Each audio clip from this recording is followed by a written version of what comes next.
In this video, we'll see two methods to access Windows, apps, files, and folders by using RHosting, RDP software on your client side. Let's see first method through RHost client app. The client-side application generated at the server side by the admin. Enter the credential for specific user to connect remotely. Click Connect.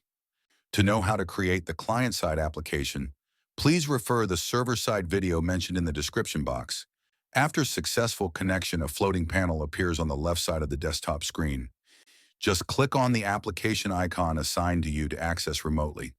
Now you can use your device as well as simultaneously remotely access your work. You can seamlessly access your Windows, apps, files, and folder by using RHosting. This is the folder assigned to you to save the data, as well as access the data stored in the folder remotely. Now let's create a random folder and click Exit.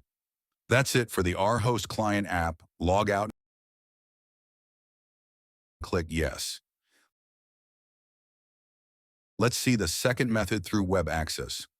Go to Chrome or any other browser, type the server IP address with the port number following colon. Enter the credential for specific user to connect remotely.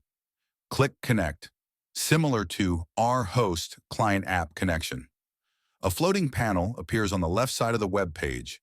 Just click on the application icon assigned to you to access remotely. You can seamlessly access your Windows, apps, files, and folder by using RHosting. This is the folder assigned to you to save the data, as well as access the data stored in the folder remotely. You may see a random folder created previously and click Exit. Log out and click Yes.